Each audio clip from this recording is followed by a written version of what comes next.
C'est une nouvelle question publique ouverte. Une nouvelle question. Qui est le vrai rebelle condamnable et punissable entre Dieu et l'État laïque du Congo? Qui est le véritable rebelle entre Dieu et l'État laïque congolais? Qui est rebelle? Et le véritable rebelle, c'est qui?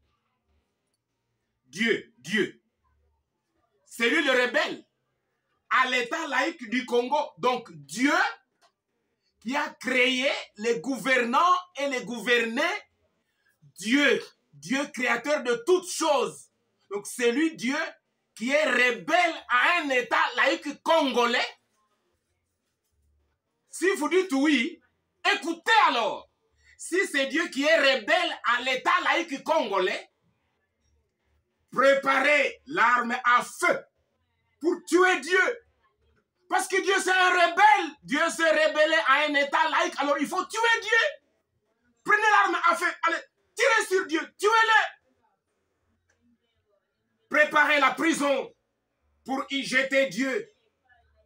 Avec condamnation à vie. Condamnation perpétuelle. Prenez Dieu. Ouvrez grandement les portes de votre prison. Jetez Dieu dans votre prison. Dites Dieu, nous t'avons condamné. Toi, Dieu, tu t'es rebellé contre notre État laïque. Alors nous te condamnons là-bas à vie.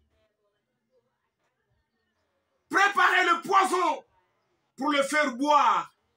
Oui, pour faire boire à Dieu. Et qu'il meure pour toujours. Et ne plus se rebeller contre l'État congolais qui est laïque. Si c'est Dieu,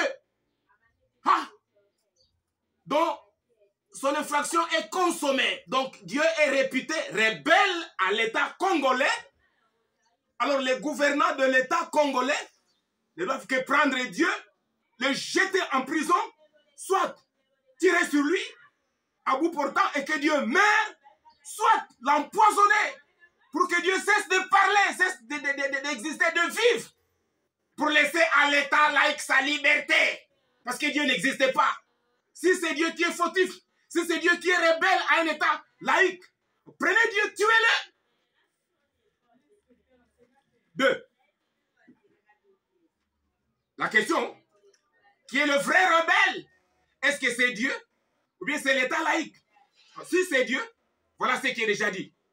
Alors, l'État laïque du Congo, c'est bien lui, le vrai rebelle à Dieu créateur du peuple congolais, opprimé. Est-ce que c'est l'État laïque congolais qui est le vrai rebelle à Dieu? Écoutez, ce n'est que la rébellion, infraction consommée dans la main dans le sac. Ce n'est que la rébellion. Ou bien Dieu est rebelle à l'État laïque congolais, ou bien l'État laïque congolais est rebelle à Dieu. Alors si c'est l'État laïque congolais qui est rebelle à Dieu, voici alors la punition. Si oui, l'État laïque congolais doit choisir l'une des deux punitions.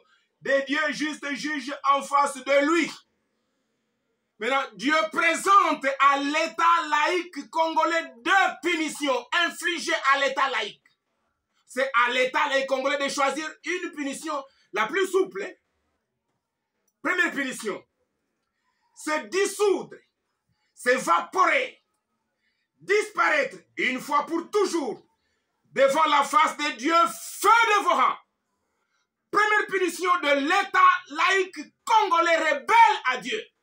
C'est se dissoudre, disparaître, s'évaporer et ne plus paraître devant la face de Dieu, feu dévorant, lui juge des vivants et des morts. Donc l'État laïque congolais qui est un État rebelle à Dieu ne doit que disparaître aux yeux de Dieu.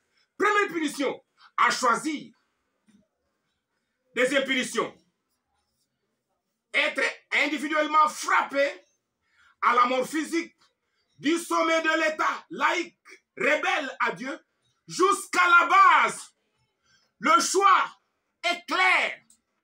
Vous, président, ministre, député, sénateur, vous gouvernants, vous voulez être sauvé personnellement, disparaissez que l'État laïque congolais disparaisse, n'existe plus, qu'il soit anéanti, bouleversé, renversé et ne plus exister devant Dieu. Mais si vous dites non, nous sommes là, nous présidents, nous ministres, nous députés, nous sénateurs, nous gouverneurs, nous bourgmestres, restez là. Et Dieu vient, il vous frappe du sommet de l'État jusqu'à la base. Et vous serez frappés à la mort. Si Dieu existe, ceci n'est qu'un début. Ça continue. Hein? C'est à suivre.